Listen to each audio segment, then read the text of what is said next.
Boa noite, minha gente. Sejam todos muito bem-vindos, todas muito bem-vindos e todos muito bem-vindos também aqui na nossa reunião aberta do IBDFAN Rio Grande do Norte, da Comissão de Alienação Parental. Estou muito feliz na noite de hoje, agosto de 2022, estamos comemorando 12 anos da Lei da Alienação Parental e, em comemoração a essa data, nossa comissão trouxe duas pessoas muito queridas a mim, né, que são minha família, né, Fernando e Rochelle, que vão fazer uma exposição sobre as alterações que a Lei da Alienação Parental sofreu neste ano. Também algumas vão trazer alguma coisa sobre a Lei Henri Borel e o depoimento especial, não é?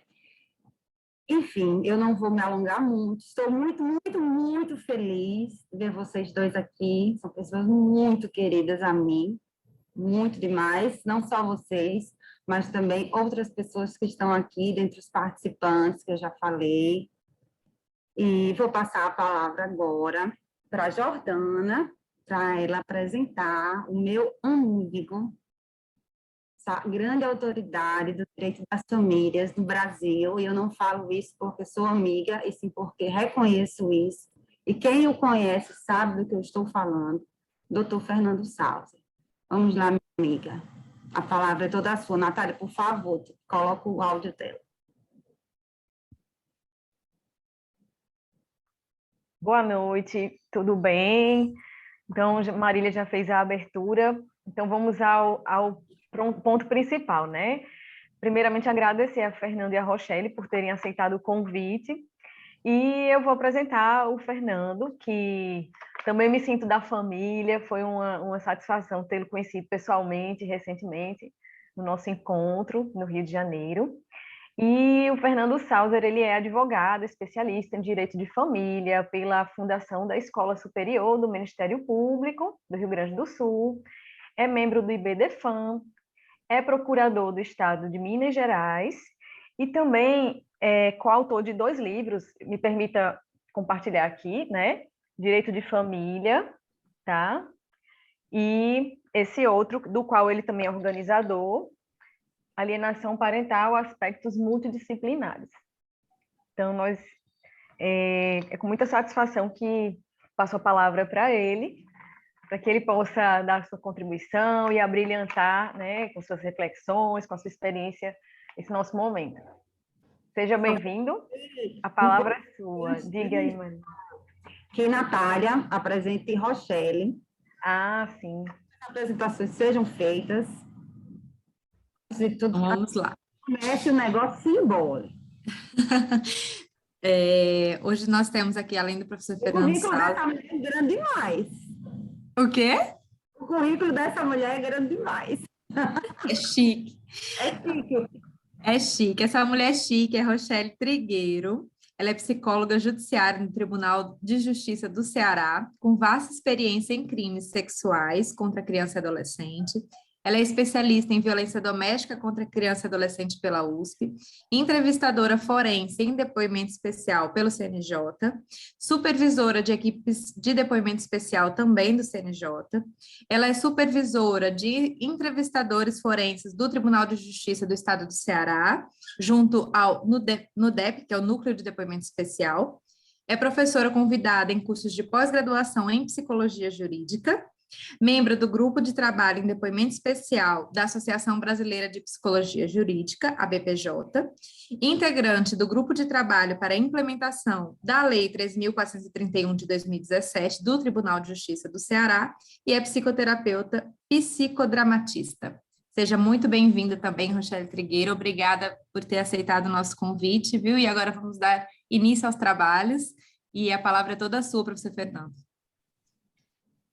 Boa noite, Marília. Boa noite, Jordana. Boa noite, Natália. Boa noite, Rochelle.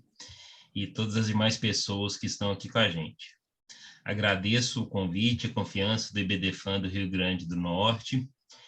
E o tema que foi proposto para mim, para a Rochelle, hoje, ele é um tanto quanto extenso, que são alterações na lei de alienação parental, lei Henri Borel e depoimento especial.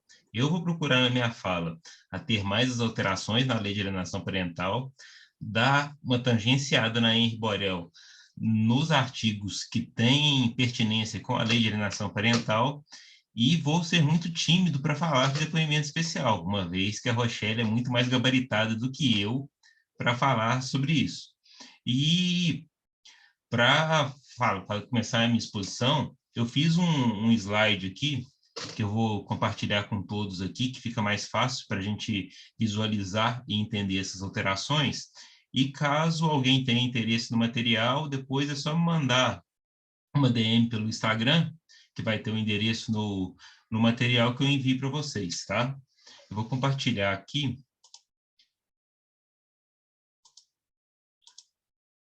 Vocês estão vendo o material? Então, vamos começar aqui falando do título, como eu já disse, alterações na lei de alienação parental, lei Henri Borel e depoimento especial.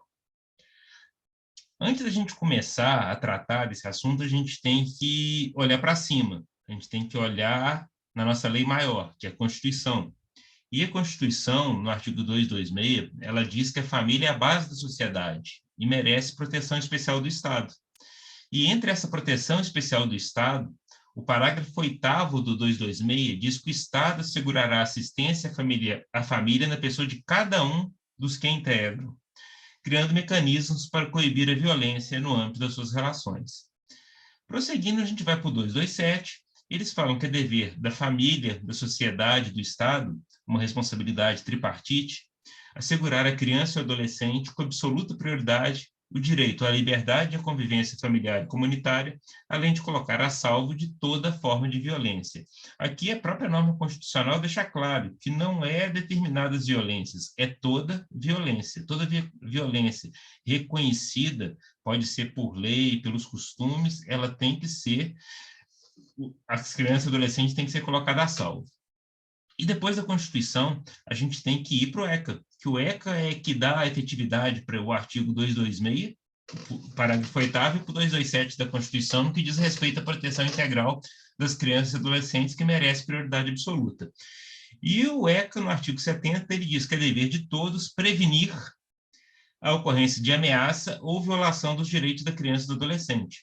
E o artigo 72 do ECA, que ele é muito pouco prestigiado pelas pessoas, ele diz: as obrigações previstas nesta lei não excluem da prevenção especial outras decorrentes dos princípios por ela adotados. Então, depois da Constituição, o ECA é o nosso grande sol do sistema protetivo das crianças e adolescentes. E a lei Henri Borel, o marco legal da primeira infância, a lei da escuta especializada de depoimento especial e a lei de alienação parental, elas integram esse mesmo sistema, elas não são ilhas isoladas, elas gravitam em torno do ECA. No Código de Defesa do Consumidor, tem um dispositivo que é semelhante a esse 72 aqui, e que a gente fala que a jurisprudência do STJ é muito fácil a gente achar que fala que, pela teoria do diálogo das fontes, toda norma que protege o consumidor, ela tem que ser agregada ao CDC e interpretada com os olhos do CDC. Então, para o ECA serve o mesmo raciocínio. Aí vamos criar para a gente entender o tema, alienação parental ou familiar, um conceito legal para a gente começar uma introdução.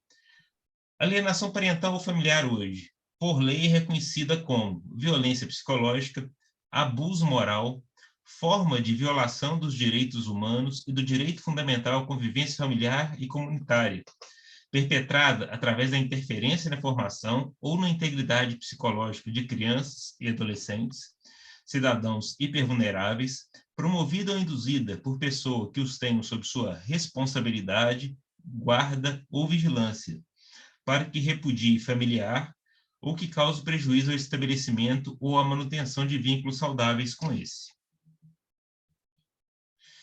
Visto isso, já vamos começar as alterações que foram feitas na Lei de Alienação Parental, a 12.318 de 2010, através da Lei 14.340 de 2022. A primeira alteração, na verdade, foi um acréscimo no parágrafo único do artigo 4º, que já previa a visitação assistida E ela diz que essa visitação assistida ela se dará no fórum que tramita a ação ou em entidades conveniadas com a Justiça. Essa visitação assistida, a primeira coisa que a gente tem que ter em mente, que visitação assistida é uma medida protetiva. E essa visitação assistida, na Lei de Alienação Parental, ela só pode ser determinada após declarado o indício de ato de alienação parental, pois o caput do artigo 4º, que depois ele é esmiuçado pelo parágrafo único, ele diz o seguinte: declarado indício de ato de alienação parental, a requerimento ou de ofício, em qualquer momento processual, em ação autônoma ou incidentalmente, o processo terá tramitação prioritária e o juiz determinará com urgência, ouvido o Ministério Público, as medidas provisórias, protetivas, necessárias para a preservação da integridade psicológica da criança ou do adolescente, inclusive para assegurar sua convivência com o genitor ou viabilizar a efetiva reaproximação entre ambos, se for o caso. Então, essa visitação assistida, que o que agora com a alteração ela indica, que ela poderá ser feita no fórum ou em entidade conveniada com a Justiça, ela é medida protetiva, tá? E ela não pode ser usada como meio de prova. Ela não é meio de prova, ela é uma medida protetiva de convivência. E o que foi que essa introdução dessa previsão no fórum ou em local de entidade conveniada, ela criou? Ela criou para o judiciário a obrigação de fazer, qual seja, ou cria o espaço no próprio fórum para ser realizada essa visitação assistida, ou o Poder Judiciário faz convênio com outras entidades para viabilizar o local para ser realizada essa visitação assistida. Esse local, ele não pode ser uma sala qualquer, chegar no fórum e falar assim, não, esvazia o mobiliário dessa sala, coloca um sofazinho, uma cadeirinha para ser. Ela tem que ser um local apropriado e acolhedor. E esse local, ele tem que permitir que a criança, antes de adentrar nele, ela seja acolhida por algum profissional para tirar o contato, como a gente fala, alienação parental, que geralmente, se a gente está diante de uma real alienação parental, é muito provável que quem vai levar a criança para esse encontro é a pessoa que pratica a alienação. Então, a criança ela precisa ter essa descompressão emocional quando ela desvincula do genitor alienador ou do parente alienador, tá? Até ela encontrar com o outro. E o espaço tem que ter infraestrutura e espaço físico que garanta a privacidade da criança, do adolescente e da família envolvida. Tem que ser um encontro entre os dois, que eles resguardados, que eles possam interagir. E nessa decisão judicial, que ela vai determinar a visitação assistida, ela tem que ter a duração máxima dessa visitação assistida para ela ser revista. Ela tem que prever quem que será o adulto obrigado a levar a criança e bem como determinar que o parente, o familiar que vai participar dessa visita com a criança, ele também é obrigado a comparecer. Então, a visita assistida é medida protetiva de urgência, não meio de prova. E o eventual profissional designado, que, como a própria lei fala, não é obrigatório, porque tem um eventualmente, em caso de indicação do profissional, ele não pode ter autuado ou atuar posteriormente como perito, assistente técnico, intérprete ou advogado nestes autos, ou em qualquer outro que vincule essas partes. Assim como também não pode ser parente ou amigo íntimo de qualquer das partes envolvidas ou de terceiros comprovadamente interessados, por causa do impedimento legal previsto no artigo 148, inciso 2 do CPC. A outra alteração, que na verdade não foi uma alteração, foi apenas um reforço de uma previsão que já era existente, foi o acréscimo do parágrafo 4º do artigo 5º da Lei 12.318, que agora a nova redação atual diz: na ausência ou insuficiência de serventuários responsáveis pela realização de estudo psicológico, biopsicossocial ou qualquer outra espécie de avaliação técnica exigido por esta lei ou por determinação judicial, a autoridade judiciária poderá proceder à nomeação de perito com qualificação e experiência pertinentes ao tema, nos termos do artigo 156 e 465 do novo CPC. Essa previsão já existia no artigo 151, parágrafo único do ECA.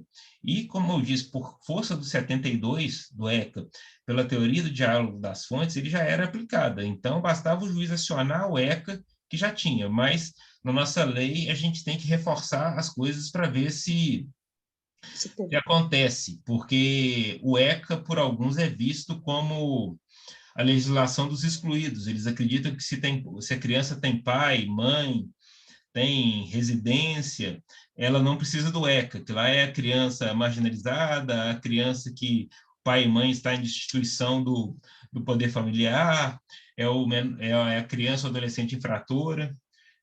Então, assim, para reforço foi importante, mas não trouxe inovação nenhuma. Uma alteração que foi feita na lei de alienação parental, que foi muito política, essa alteração, foi a revogação do inciso 7º do artigo 6º, que fala das medidas protetivas que o magistrado pode tomar em caso de alienação parental. Primeiro que é muito esquisito você revogar um inciso que era rol exemplificativo. Então, o que foi revogado foi assim que o juiz pode declarar a suspensão da autoridade parental. Suspensão da autoridade parental aqui nada mais é do que suspensão do poder familiar. Mesmo com essa revogação, o juiz continua tendo esse poder. Uma vez que a Lei 13.431 de 2017, que trata do depoimento especial e da escuta especializada e fala sobre as violências que a criança pode sofrer, ela fala que a criança e o adolescente vítima de testemunho de violência tem direito a pleitear, por meio de seu representante legal, medidas protetivas contra o autor da violência. Os casos omissos nessa lei serão interpretados à luz do ECA e da Lei Maria da Penha.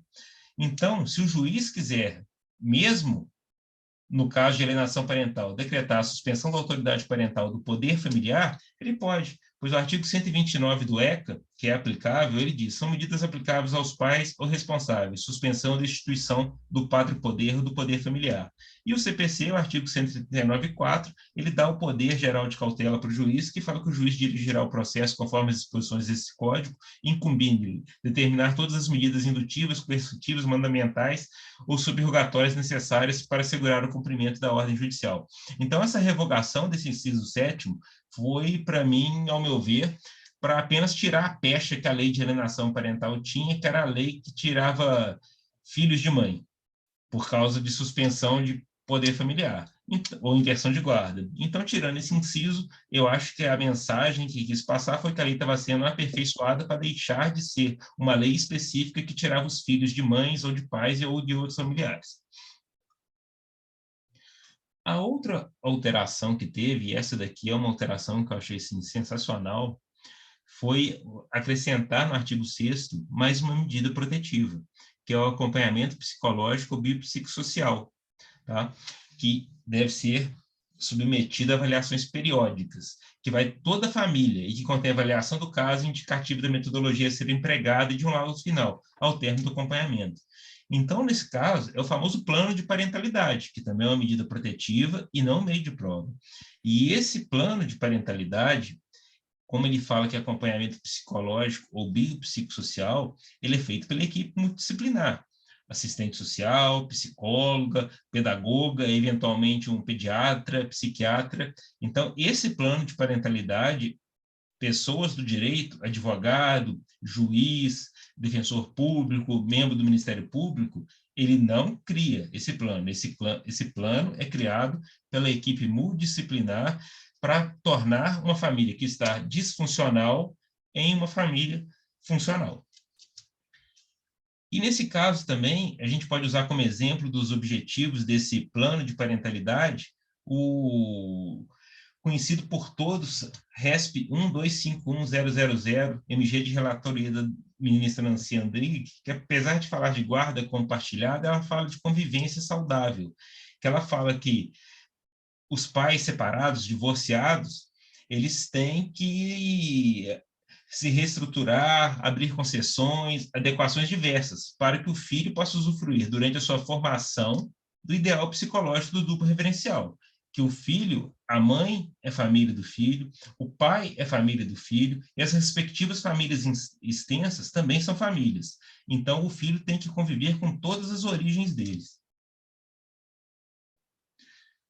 Outra alteração que toca na fala que vai ser mais esmiuçada pela doutora Rochelle, é que ele fala que sempre que necessário, o depoimento ou oitiva da criança e do adolescente em caso de alienação parental serão obrigatoriamente realizados nos termos da Lei 13.431 de 2017, sob pena de nulidade processual. Ele fala que a criança tem que ser ouvida quando a oitiva dela se der perante o juiz por depoimento especial. A lei também, nesse ponto, ela não trouxe novidade nenhuma, porque o próprio CPC, ele já falava no artigo 699 que quando o processo envolver discussão sobre fato relacionado a abuso ou alienação parental, o juiz, ao tomar o depoimento do incapaz, deverá estar acompanhado do especialista. Esse especialista é o especialista capacitado no protocolo brasileiro de entrevista forense com crianças e adolescentes. E a Lei 13.431 de 2017, que também é anterior a Lei 14.340 de 2022, ela também já previa que o depoimento especial é o procedimento de oitiva de criança ou adolescente vítima ou testemunha de violência perante a autoridade policial ou judiciária. E como a 3.431, no artigo 4º, ele já colocava a alienação parental como uma forma de violência psicológica, já era aplicado, então também nesse ponto a lei não inovou. Algumas questões sobre a lei de depoimento especial, eu vou só abordar algumas coisas aqui. A primeira é que a própria lei 13.431 de 2017, ela já adverte que o depoimento especial não deve ser o único meio de prova para o julgamento, tá? Deve ter outras provas, porque até pela falibilidade que tem o testemunho de criança e adolescente.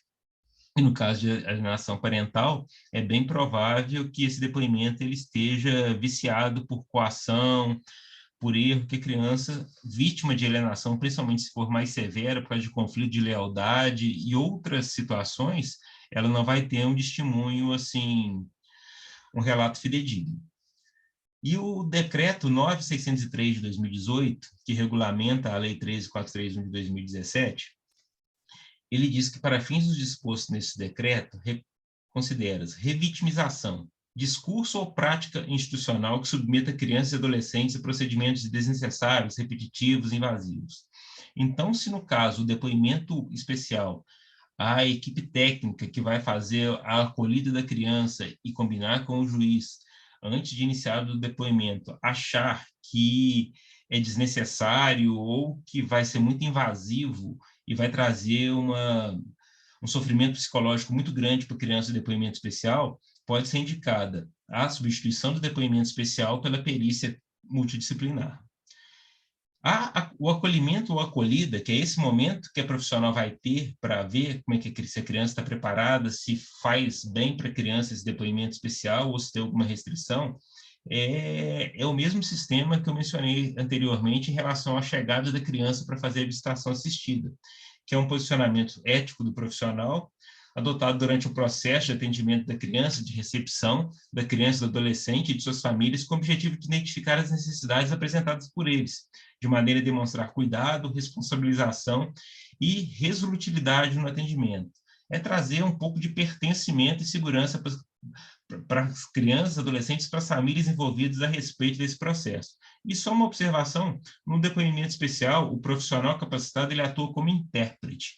Ele tem uma atuação mais passiva, que as perguntas são formuladas pelos juízes, pelos membros do Ministério Público, pelos advogados, e o profissional ele adapta essas perguntas à criança. Ele faz uma adaptação segundo o protocolo. Você não pode fazer perguntas a princípio fechadas, perguntas indutivas, então o profissional ele vai atuar como intérprete. E ele atuando como intérprete, ele não vai poder atuar futuramente como perito nesse processo, como perito, como assistente técnico, ou qualquer profissional envolvido na prova pericial, na prova técnica, pois o artigo 163, inciso 2 do CPC, faz essa vedação, que o intérprete não pode atuar como perito.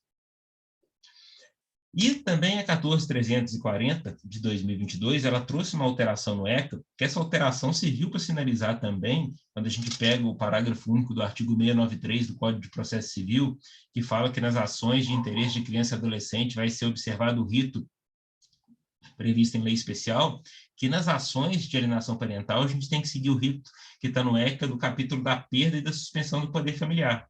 E o artigo 157, ele fala que a concessão de liminar será preferencialmente precedida de entrevista, perícia da criança e do adolescente perante a equipe multidisciplinar. Equipe multidisciplinar faz perícia, porque o intérprete do depoimento especial é uma pessoa só, não é equipe. E da oitiva, o depoimento normal, ordinário, da outra parte, no caso do familiar, que está sendo acusado, que está sendo analisada se tem aptidão ou não para o exercício do poder familiar. E a parte final, que é o parágrafo 4º, que foi inserido também, que ele fala que se houver indício de ato de violação de direitos da criança ou do adolescente, o juiz comunicará o fato ao Ministério Público e encaminhará os documentos pertinentes. Nesse caso aqui, a minha interpretação que eu faço desse dispositivo é que caso o juízo que detectou essa violação dos direitos, ele não seja o competente para dar prosseguimento nessa averiguação, aí sim que ele tem que oficiar o Ministério Público competente para entrar com a justiça, entrar com a ação pertinente no juízo competente. Porque, como a ação envolvendo direito de criança e adolescente, o Ministério Público tem que participar, a única justificativa para essa alteração é que o juiz seja incompetente para averiguar, para aprofundar a investigação dessa violação de direito, e ele usa o Ministério Público para ajuizar a ação perante o juiz competente. E o Código Civil, no artigo 1585, ele também trazia uma medida parecida, que ele fala que em sede de medida cautelar de separação de corpos, em sede de medida cautelar de guarda ou em outra sede de fixação liminar de guarda, a decisão sobre guarda dos filhos, mesmo que provisória, será proferida preferencialmente após a oitiva de ambas as partes perante o juiz, salvo se a proteção aos interesses dos filhos exigir a concessão de liminar sem a oitiva de outra parte, aplicando-se as disposições do artigo 1584. Ela, de certa forma, ela reforça o acréscimo desse parágrafo 3º do 157, que ele fala que as partes terem que ser ouvidas pelo juiz. E deixa claro também, pois não estão aqui falando que a criança vai ser ouvida por equipe multidisciplinar, que não é o caso de depoimento especial. A Lei 14.340 de 2020, ela traz uma sugestão, porque isso daqui eu não posso levar a sério, que é uma determinação que fala que os processos em curso que se refere à lei de alienação parental que estejam pendentes de laudo psicológico ou biopsicossocial há mais de 6 meses, quando a publicação dessa lei, terão prazo de 3 meses para apresentação da avaliação requisitada. Ora, se o próprio parágrafo 3º do artigo 5º ele já previa que teria que ser concluído em 90 dias e já passou mais de 6 meses, não é porque foi criado novo dispositivo de lei é que vai ser cumprido. Eu acho que também que nem pode, porque às vezes essa demora na produção e na conclusão das perícias psicológicas, das perícias biopsicossociais, elas são devido à falta de profissionais habilitados. Então, é melhor esperar um pouco do que colocar o carro na frente dos bois e tentar, de forma assodada, concluir um laudo que não vai ter um resultado satisfatório. Concluída a análise das alterações na lei de alienação parental, vamos fazer algumas pinceladas na lei Henri Borel, que tem alguma pertinência temática com a lei de alienação parental. A lei Henri Borel, ela fala no artigo 3º, isso daí ela repetindo, previsão que já tem na lei Maria da Penha, que violência doméstica e familiar contra criança e adolescente constitui uma das formas de violação dos direitos humanos. O artigo 5º, ele diz que o sistema de garantia dos direitos das crianças e adolescentes intervirá nas situações de violência contra criança e adolescente com a finalidade, entre outras, de prevenir os atos de violência. Então, o judiciário ele tem que prevenir. Não é aquele famoso ditado, depois da porta arrombada se coloca o cadeado. Tem que colocar o cadeado antes da porta ser arrombada. Então, ao primeiro sinal de perigo, indício de perigo, o judiciário já tem que agir, já tomando as medidas protetivas necessárias. E, além de prevenir, ele tem que fazer cessar a violência quando essa já teve início. E, além de fazer cessar, ele tem que prevenir a reiteração da violência já ocorrida. Eu costumo brincar que a alienação parental e outras formas de violência psicológica, elas são como um incêndio. No primeiro foco, a gente já tem que fazer o combate e não deixar se alastrar. Porque se deixa se alastrar, fica difícil apagar o fogo quando ele adquire grandes proporções. E mesmo depois que você consegue apagar o fogo, você tem que fazer um rescaldo para esse fogo não voltar. Então, o que é prevenir a reiteração da violência já ocorrida. E também, outra coisa, essa promoção do atendimento da criança e do adolescente, ela tem que ser de uma forma que evite a revitimização, que exponha mais a criança ainda, tá? Então, ela tem que ser de uma forma séria e precoce, para também, além de prevenir os atos de violência, prevenir a reiteração e cessar a violência, para minimizar as sequelas da violência sofrida. A lei Henri Borel, ela repisa a questão do depoimento especial no artigo 12, que ela fala que o depoimento da criança ou do adolescente vítima ou testemunha de violência doméstica e familiar será acolhido nos termos da Lei 13.431, de 2017, observadas as disposições do ECA, e quando fala observadas as disposições do ECA, a gente tem que ir nos princípios processuais que o ECA traz, que eles estão inseridos nos incisos do parágrafo único do artigo 100 do ECA. E entre eles aqui eu destaquei o da privacidade, que a promoção dos direitos e a proteção da criança e do adolescente deve ser efetuada no respeito pela intimidade, direito à imagem e reserva de sua vida privada. E a intervenção tem que ser mínima. A intervenção deve ser exercida exclusivamente pelas autoridades e instituições cuja ação seja indispensável à promoção dos direitos e à proteção da criança e do adolescente. Ou seja, não é obrigatório você fazer depoimento especial e perícia psicossocial ou biopsicossocial na mesma ação. Eu entendo que o obrigatório é perícia biopsicossocial. O DE, a gente pode dispensar. Até porque, se a gente for no artigo 161, parágrafo 3º, que ele está no mesmo capítulo, que é da suspensão e perda do poder familiar, que é o rito processual que tem que ser utilizado nas ações de alienação parental, ele prevê que se o pedido importar em modificação de guarda ou investigação sobre aptidão ou não para exercício do poder familiar, será obrigatória, desde que possível e razoável, a oitiva da criança ou do adolescente, respeitado seu estágio de desenvolvimento e grau de compreensão sobre as implicações da medida. Então, não é a ferro e fogo. O DE é obrigatório? Não é obrigatório, ele pode ser substituído. Isso daí o STJ já tem posicionamento consolidado, que ele fala pela não obrigatoriedade do DE quando substituído pela perícia psicossocial. A perícia psicossocial ou biopsicossocial, ao meu ver, ela tem uma vantagem muito grande, que é não ser gravado. Porque o DE, como ele é gravado e a mídia fica nos autos, isso daí pode ser usado até para aumentar uma violência psicológica contra a criança, pois o genitor ou familiar que se sentir insatisfeito com o que a criança falou, ele pode extrair isso dos autos e ficar em casa mostrando para a criança, olha, você me traiu, você fez isso, e aumentar a violência em relação à criança. E só voltando à questão, antes de passar para essa lâmina, a questão do depoimento especial, quem preside o depoimento especial é a autoridade policial ou o juiz. A pessoa capacitada no protocolo brasileiro de entrevista forense para criança e adolescente, ela serve de intérprete. Então, fora essas duas autoridades, autoridade policial e magistrados, ninguém mais é habilitado a fazer o oitivo de criança. Outro dia, uma colega veio me mostrar um absurdo que tinha acontecido, que um familiar levou a criança num cartório de notas, o tabelião colheu o depoimento da criança e transcreveu numa ata notarial, e juntaram essa ata notarial nos autos como depoimento da criança, e por incrível que pareça, o juiz deu uma liminar baseada na ata notarial. Então, isso daí é um absurdo sem tamanho. Então, vamos lá, das medidas protetivas. A lei Henri Borel, se ela for bem aplicada, ela vai ser sensacional, porque ela fala, recebido o expediente com pedido em favor da criança e do adolescente em situação de violência doméstica e familiar, caberá ao juiz no prazo de 24 horas. Então, esse prazo, eu acho que ele não pode ser encarado como impróprio, porque senão esvaziaria todo o espírito da lei. Até porque uma lei que fala que violência contra criança e adolescente é um atentado contra os direitos humanos, então é uma coisa assim, de extrema gravidade. Então, essas 24 horas eu acho que são inegociáveis esse prazo.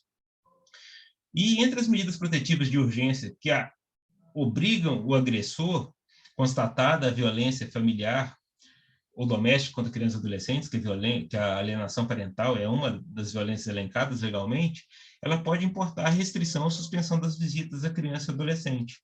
Então, além de poder fazer a visitação assistida, pode de imediato ser determinada de forma irrestrita qualquer contato da criança com o familiar. E as medidas referidas neste artigo não impedem a aplicação de outras previstas na legislação em vigor, sempre que a segurança da vítima ou circunstâncias que o exigirem, e todas as medidas devem ser comunicadas ao Ministério Público. Esse último dispositivo do parágrafo 1º do artigo 20, ele nada mais faz do que confirmar que foi inócuo aquela revogação do inciso 7º da Lei de Alienação Parental, uma vez que ela fala que as medidas referidas nesse artigo não impedem a aplicação de outros previstos em legislação em vigor, como o ECA e o Código Civil prevêem a suspensão do poder familiar, no caso de reiterado descumprimento do poder familiar ou em caso de violência, então continua para o juiz, em caso de alienação parental, podendo ser determinada a suspensão da autoridade parental do poder familiar. E, por fim, a Lei Henri Borel, ela cria 2 crimes que são muito interessantes. Primeiro, o artigo 25 fala: descumprir decisão judicial que defere medida protetiva de urgência prevista nesta lei. E o parágrafo 1º ainda ressalva: a configuração do crime independe da competência civil ou criminal do juiz que deferiu a medida. E como eu falei no início, que a visitação assistida é uma medida protetiva, caso deferida a visitação assistida, determinada a visitação assistida, o familiar ou a pessoa encarregada de levar a criança para comparecer a essa visita, ele não o faça, ele está incidindo nesse crime. Ele está descumprindo decisão judicial que defere medida protetiva de urgência.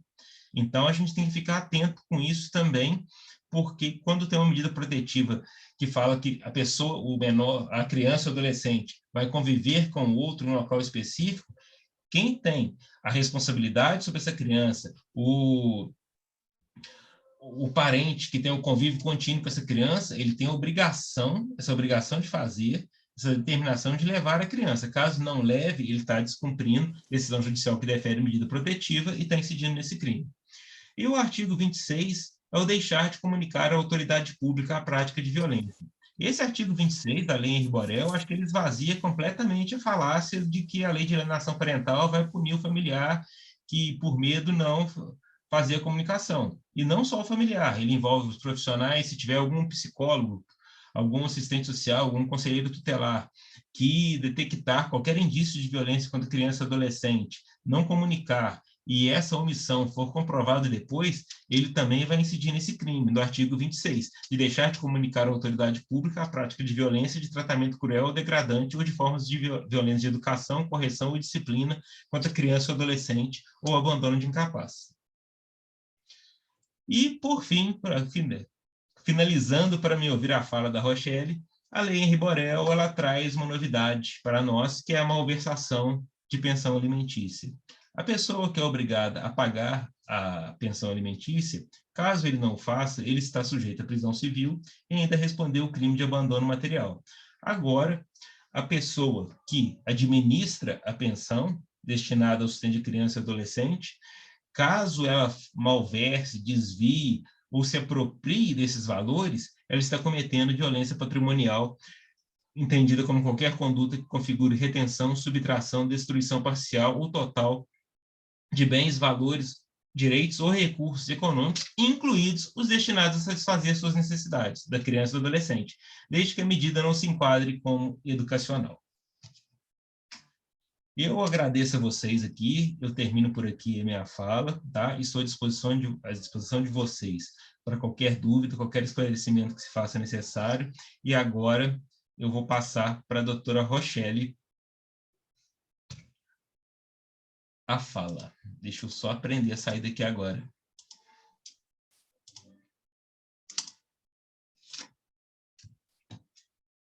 Natália, você que está como co-host, você me ajuda aqui a voltar, porque eu não estou sabendo fazer. Vou colocar, então, você, tá? Aqui no mudo, qualquer coisa você fala no chat, não? Tá. É só Marília, voltar, acho que quer, é só Marília tirar a quer tela da falar também. apresentação. Oi, Fernando, muito obrigada. Que maravilha. Não tinha visto isso da lei Borel, essa última da malversação. Me lembrou, acho que é o meu, não sei se é o 1637, que também fala alguma coisa disso, do Código Civil, do abuso patrimonial. Mas, enfim, pedi a palavra para dar boas-vindas a Suetônio Lira, nosso presidente do BDFAN do Rio Grande do Norte. Seja muito bem-vindo, Suetônio. Você tem entrado depois. Só pedi a palavra para isso, tá certo?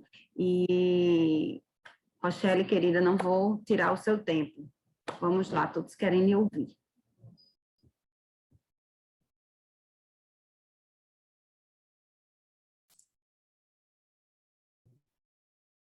Pronto? Sim, estamos te ouvindo. Tá, joia. Boa noite a todo mundo que está aí, né, nos assistindo. Me sinto honrada, né, pelo convite do IBDFAN, né, do Rio Grande do Norte, na pessoa da minha querida Marília Varela, né, uma grande profissional e amiga, que a gente acabou aqui encontrando, né, bem como o meu amigo Fernando Sauser, e nós fazemos parte da mesma família, tá? Uma família afetiva, né? E bote afeto nisso, viu? Só que não é só afeto, não. É competência técnica também, né? Então, essa família, ela se reúne, ela se procura e ela se busca. Vocês não têm noção do movimento no grupo de WhatsApp dessa família. Alguém está passando um socorro, não é não, Fernando? E aí a gente, help, meus amigos, me ajuda, eu estou com essa situação aqui. Então, isso aí é um movimento muito saudável, né, psicologicamente, da gente, né, os profissionais que trabalham com esses temas pesadíssimos e complexos que o doutor Fernando trouxe, tá? Com relação a essa nomenclatura de doutor, eu não tenho doutorado, tá bom? Eu vou fazer essa referência aqui, porque eu sei que no meu jurídico existe, né, esse hábito, né, mas eu gostaria de deixar isso registrado, né, e dizer o seguinte, né, até a minha crítica, que tem tanto doutor, né, que inclusive trabalhou na promulgação dessa lei, e, na verdade, né, faltou ainda um pouco mais, né, de conhecimento da realidade dos tribunais, né, de conhecimento da realidade das famílias, dos profissionais, principalmente no quesito quantitativo de profissionais, como é que os tribunais estão administrando a sua política de recursos humanos, não só os tribunais, mas, assim, os órgãos públicos, né, de uma maneira geral, a gente vê aí cada vez mais escasso, né, essa questão dos concursos públicos, né. E eu estou, assim, não estou invertendo a coisa não, tá? Mas eu estou só querendo chamar a atenção para vocês de 3 palavrinhas que eu gostaria que vocês estivessem lembrando o tempo inteiro ao longo dessa apresentação que eu estou fazendo, tá? A primeira expressão que eu quero deixar aqui para a gente não esquecer disso é precarização do trabalho. E aí estou me referindo aos profissionais que estão sendo, digamos assim, convocados, né? Nem convidados, não, convocados a aumentarem a sua carga de trabalho, que já não é pequena, tá? Se você conversar com qualquer psicólogo, assistente social, né, pedagogo, e outros profissionais das equipes técnicas dos tribunais, com certeza o discurso vai ser esse: eu tenho muita coisa para fazer e tenho pouco tempo, eu não estou conseguindo dar conta de cumprir esses prazos que, como o Fernando falou, vou até me colocar à vontade, tá bom, Fernando, para te chamar de Fernando, sem ser doutor, cada vez mais esses prazos estão mudando, né? O Fernando falou de algumas alterações que a lei trouxe de redução desses prazos, né? Então, isso tem tudo a ver com precarização do trabalho, que é essa expressão que eu gostaria que vocês lembrassem.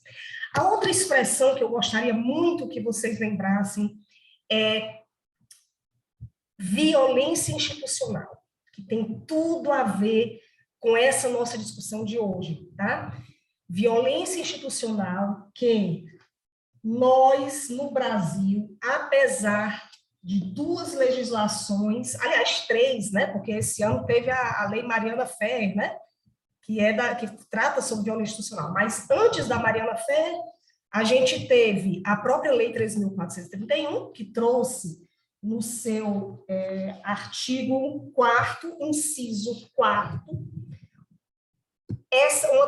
uma definição muito breve, né? Violência institucional como sendo uma violência praticada por instituição pública ou conveniada, inclusive quando gerar revitimização, que aí a gente já começa aqui a trazer a outra palavrinha, né, ou lógica da não revitimização, que eu gostaria também de estar aqui pautando a minha fala de hoje em cima dessas expressões, tá certo? Quando a Marília me fez o convite, aliás, eu nem cumprimentei a Natália, viu, Natália? Boa noite a você, viu, que a emoção, tá, Natália? Desculpa aí. Quando a Marília me convidou, eu disse: Marília, para quem que eu vou falar? O que é que essas pessoas sabem sobre depoimento especial, sobre escuta especializada? E aí a Marília Rochelle, você vai falar em geral para advogados aqui do meu estado. Essa temática é muito nova, então se você puder fazer um preâmbulo, né, para mostrar realmente o contexto disso tudo. Por que que a gente se preocupa muito com o que o Fernando trouxe dessa inovação trazida aí pela 14.340, que foi o artigo, né, 8º, que fala sobre a adoção do depoimento especial nesses casos de alienação parental. Então, nós estamos muito preocupados com isso, né? Nós, digo, as pessoas que militam nessa área da entrevista forense, tentando batalhar por práticas não revitimizantes, né, nos tribunais e no sistema de justiça. Então, nós estamos muito preocupados. Então, eu vou fazer esse preâmbulo breve, eu sei que tem colegas aqui, né, que já acompanham a nossa caminhada há longas datas, então vai ser um pouco repetitivo, mas para os advogados é bom que a gente traga o que é. Antes do depoimento especial, antes da Lei 3.431, as crianças eram ouvidas em salas de audiência tradicionais, em todos os espaços pelos quais adultos passavam quando eram convocados a prestar algum depoimento, no sistema de justiça inteiro, né? Então, lembrem de delegacias, ambientes, né, que não é nada humanizado, nem para nós adultos, quanto mais para a criança. Então, ela é ouvida lá também na mesma sala, sentando na mesma cadeira, nos tribunais do mesmo jeito, nas audiências do mesmo jeito. E a Lei 3.431, ela retirou, em outras palavras bem simplórias, ela retirou essa criança desse ambiente, da sala de audiência, propôs uma nova forma dessa criança ser ouvida, que é numa sala em separado, da sala física ou virtual, né, da sala de audiência, e essa criança ou esse adolescente deve estar acompanhado de um profissional chamado entrevistador forense. Então, esse é o novo formato de escuta de criança e adolescente numa audiência, tá? Que versa sobre um processo de violência a ela. A lei traz 4 tipos de violência: física, sexual, psicológica e a institucional. E no nosso caso aqui, que nos interessa, a alienação parental apareceu na lei como sendo um ato de violência psicológica, ok? Então, pela Lei 3.431, violência psicológica, alienação parental, é também para ser ouvido nesta metodologia do depoimento especial. Ou seja, tirou-se a criança da sala de audiência, isso foi ótimo, porque antes ela sofria revitimização, ela sofria violência institucional, sem ninguém saber que era esse nome, essa nomenclatura. E falando para vocês, até hoje, muita gente não sabe, não existe um consenso do que é uma violência institucional, no sentido de atos. A lei descreve, o decreto descreve, mas quando a gente vai para a prática, a gente vê situações que causam constrangimento para a criança e a gente vai indagar aos operadores do direito envolvidos ali naquele ato e, digamos, se a gente fizer a pergunta, doutor, o senhor, nesta situação, o senhor acredita que houve violência institucional ou não? Não teve violência institucional aí, quando, na verdade, a criança estava no intenso sofrimento e que não foi percebido pelos profissionais que estavam ali participando. Não só os operadores do direito, tá? Infelizmente, alguns profissionais entrevistadores forenses também participam, de alguma maneira, dessa situação, também muito vinculada à questão das relações de poder que existem, né, nessas equipes. Então, a gente ainda está num momento de que, apesar de existir na lei, a gente precisa olhar melhor, para caracterizar melhor e conseguir dar subsídio para que as pessoas consigam identificar, certo? Essa violência institucional. Então, a violência institucional, eu acompanhei uma live, né, de um promotor muito aguerrido lá do Tribunal de Justiça do Rio, aliás, que trabalha no Tribunal de Justiça do Rio de Janeiro, e ele disse o seguinte, na concepção dele, eu vou trazer aqui para vocês, que é mais ou menos assim também que a gente pensa aqui. São atos de violência que se afastam do que a lei preconiza. Então, vamos traduzir isso para atos. Um exemplo que acontece nas audiências. Uma criança ficar esperando 3 horas para ser atendida no depoimento especial, porque houve atraso nas audiências anteriores, problemas técnicos, enfim. Pergunto a vocês, isso, por esta definição que a lei traz, que eu citei aqui, pode ser considerado um ato de violência institucional? 3 horas para ser ouvida? Isso causa ou não sofrimento para a criança? Isso causa ou não um impacto no relato que ela vai trazer, isto é, se ela ainda tiver motivação para trazer, porque depois de 3 horas, esperando, né, ela fica cansada, ela fica com outros sentimentos, ela fica com fome, ela fica impactada por várias coisas, ela escuta ali, dependendo do ambiente que ela tiver, conversa de outras pessoas, né, se ela não estiver separada, digamos assim, dos adultos que a acompanharam, né? Então, isso é, sim, uma situação de violência institucional, e que isso ainda não é, digamos assim, enxergado como violência institucional, como algo que desprotege a criança, ok? Então, a gente ficou com uma impressão assim, bem, como é que quando a gente recebeu, né, essa questão da lei, da lei que alterou alguns dispositivos do que estava previsto na lei da alienação parental, porque a lei da alienação parental, você concorde ou não com que existe alienação parental ou não, a lei está aí. Vamos partir daqui. A lei 13.440, é isso? Eu não estou confundindo exatamente, ainda confundo com as numerações. Ela não revogou a alienação parental, ela apenas trouxe algumas alterações em alguns artigos dela, tá bom? Mas a alienação parental continua sendo tudo aquilo que está descrito lá. E a nossa preocupação que trabalhamos com o depoimento especial foi quando o legislador disse, olha, agora, se a criança precisar ser ouvida, num processo em que versa sobre alienação parental, vai ter que ser em depoimento especial. Por que a gente se preocupou? Porque, como o Fernando falou, o depoimento especial, ele é regido por um protocolo de escuta, um protocolo de entrevista forense. O que é um protocolo de entrevista forense?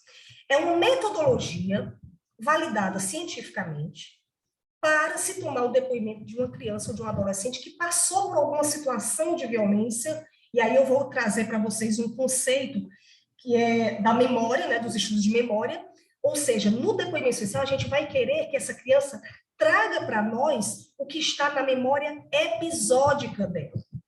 Ou seja, fatos que ela consegue lembrar. Porque no protocolo, quais são normalmente as perguntas que se faz para essa criança? Imagine uma situação de uma violência como um assalto, como uma violência sexual, ou uma violência física, né, um espancamento, uma surra que ela levou. É pedido para essa criança, é solicitado dessa criança pelo entrevistador forense que ela diga quem fez aquilo com ela, onde fez aquilo com ela, a quantidade de vezes, digamos assim, se foi uma vez ou mais de uma vez, que aquilo aconteceu com ela por aquele perpetrador, como se deu exatamente aquele ato de violência, então, como aconteceu, né, aquela violência com ela. Me conta o que é que ele fez com você, depois da criança já ter dito que algo aconteceu e ter apontado aí uma possível autoria. Tá? Então, a gente quer saber dela detalhes do que aconteceu. Primeiro ele chegou, depois trancou a porta, depois me empurrou para perto da cama, depois começou a me bater. Quem estava na casa nessa hora, além de você e desta pessoa que lhe agrediu? Ou seja, isso são fatos objetivos. É o que a gente chama de... A gente vai lá buscar na memória episódica da criança, ok? Quando a gente pensa na alienação parental, gente, a alienação parental, ela se distancia completamente de ser um fato que a criança pode trazer, né, informações que estão na memória episódica dela. Porque a gente vai lembrar de outro tipo de memória, a memória semântica que a gente diz. O que é a memória semântica para poder informar aqui a quem não conhece? A criança traz, quando ela está falando nessa questão da memória semântica, ela traz um significado da experiência dela na relação, por exemplo, com os genitores. Olha só que coisa mais subjetiva. O significado da experiência dela, criança, na relação com os pais. Então, lembra de percepção da criança sobre aquela relação com os pais. Tá? Ou seja, lembra de subjetividade. A criança pode ver, por exemplo, a mãe desqualificar o pai, ou vice-versa, e achar que aquilo dali não é um ato de alienação parental, um ato de violência. Ela não conseguir trazer, quando ela é, digamos assim, estimulada a falar sobre isso, desta situação que, para a Lei 12.318, vem lá, não vem? Aquela história da campanha de difamação, de ficar falando mal, de ficar influenciando a criança, né? A alienação parental, ela se dá, sim, um contexto cultural, um contexto social, a gente não pode fechar os olhos para isso, né? E aí, vamos lembrar de como é que a alienação, como é que essa lei surgiu, né, da alienação parental. Então, lembre aí dos primórdios, dos cuidados que as mulheres, né, ficam mais responsáveis, em geral, pelo cuidado das crianças do que os homens. Então, as guardas eram antes mais concedidas para figuras femininas do que, né, figuras masculinas. Isso é uma construção histórica e social que está mudando, mas ainda os dados do IBGE trazem que um percentual muito alto ainda de guardas são concedidas para figuras femininas. Né? Então, tem uma luta aí, sim, de pais querendo vivenciar, né, esses cuidados com as crianças, cuidar, ficar, e inclusive dividir, né, porque hoje é a guarda compartilhada, né? É para ser a regra a guarda compartilhada. Então, uma criança que vem falar para nós, num depoimento especial, a gente não tem como fazer perguntas seguindo o que um protocolo de entrevista preconiza sobre um fenômeno como, por exemplo, a alienação parental, que é algo que trata da percepção, da subjetivação. Ok? Então, isso nos preocupa. Por quê? Primeiro, né, nós não temos um protocolo validado cientificamente no Brasil para abordar questões de alienação parental. Então, isso é uma inadequação técnica. Eu, como entrevistadora forense, eu não posso alterar o protocolo. Está lá na lei 3.431, está lá no decreto 9.603, está na resolução do CNJ 299 de 2019. Eu não posso alterar a forma que o protocolo foi pensado, porque senão eu vou estar violando um instrumento que foi validado cientificamente. E, gente, a ciência salva. Fora da ciência não há vida, né? Fora como é aquele Fernando, fora o que não está nos autos, né? Não está no mundo, pois eu digo o seguinte, fora da ciência não há vida. Né? Fora da ciência da entrevista forense, não há vida, ou seja, você não protege quem deve ser protegido. Tá? Então, nada de alterar protocolo, ok? O CNJ recomendou o protocolo brasileiro de entrevista forense, porém, existem outros protocolos, protocolo NICHD, o famoso NIT, tem o protocolo RATAC, tem a entrevista cognitiva. Então, no Brasil, nós temos alguns estados que ainda não usam o protocolo brasileiro, apesar de estar recomendado pelo CNJ, apesar de ter sido construído para a nossa realidade brasileira. Alguns estados não usam, tá? Ou adotaram um protocolo, por exemplo, como o NIT, ou desenvolveram um protocolo específico, tá? Mas todos eles, a base é não fazer perguntas fechadas logo de cara. É o contrário, você começa fazendo perguntas abertas para oportunizar que essa criança traga o que está aí na memória episódica dela. sem a gente induzir, sem a gente sugestionar, levando em consideração que a criança é quem vai trazer, digamos assim, o ritmo de como vai acontecer esse depoimento. Tá? Então, o entrevistador forense, ele só pode trabalhar com o que a criança está dizendo.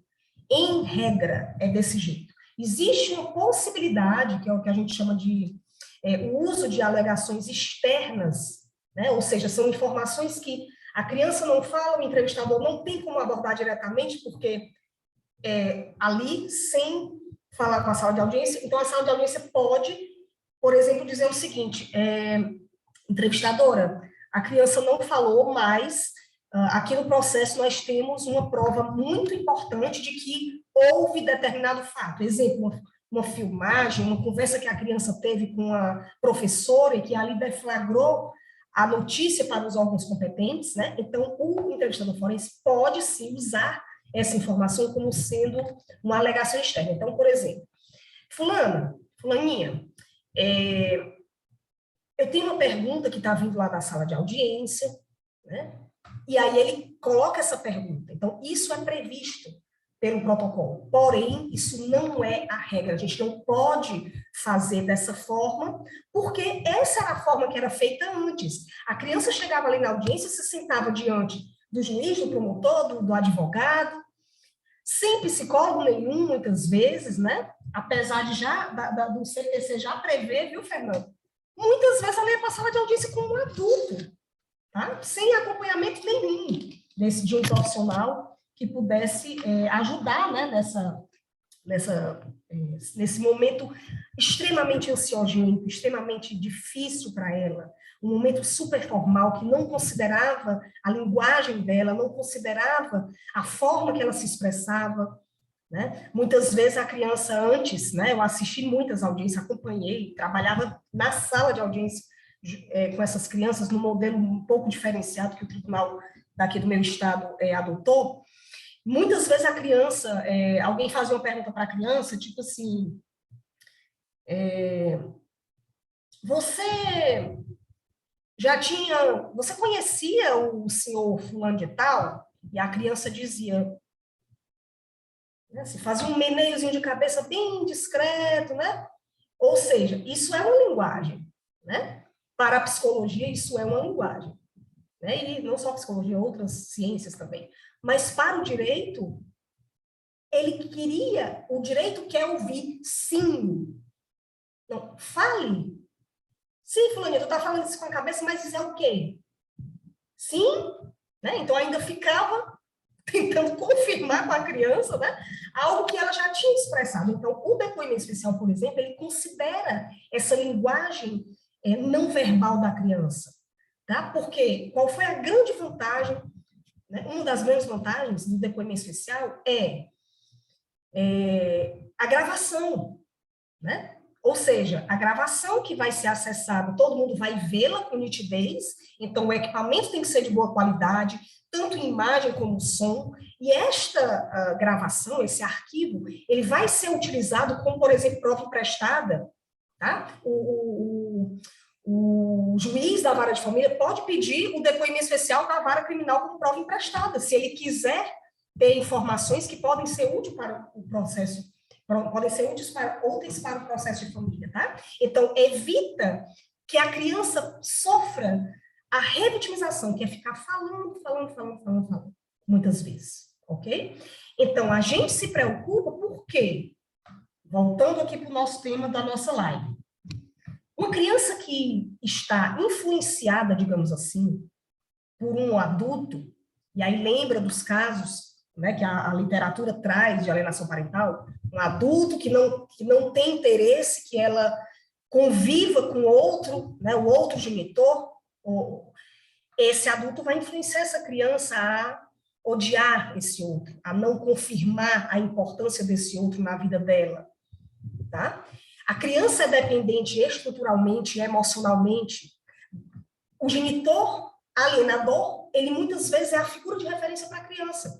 Então, numa única oitiva, que é a proposta do depoimento especial, tá certo, gente? O depoimento especial não é perícia.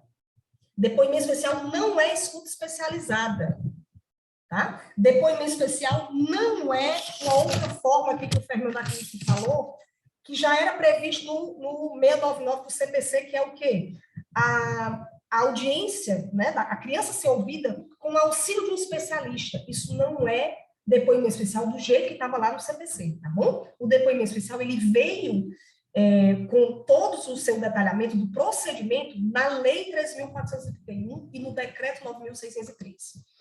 Então, essa criança pode muito bem chegar lá num único dia, numa única oportunidade, porque o depoimento especial não pode ser repetido, ele não é uma prova repetível, e ela simplesmente trazer toda a percepção daquele adulto, ou até mesmo falas emotivas. Olha, a gente já recebeu criança aqui que acabou dizendo pra gente, a minha avó mandou dizer isso, a minha mãe mandou dizer isso. Isso já depois de ter, né? Ai, agora eu vou ganhar a minha boneca, que eu tanto quero. Ai, agora eu vou lá pro Beach Park. Sair daqui, eu vou pro Beach Park. Gente, quem de nós iria ceder a uma tentação dessa?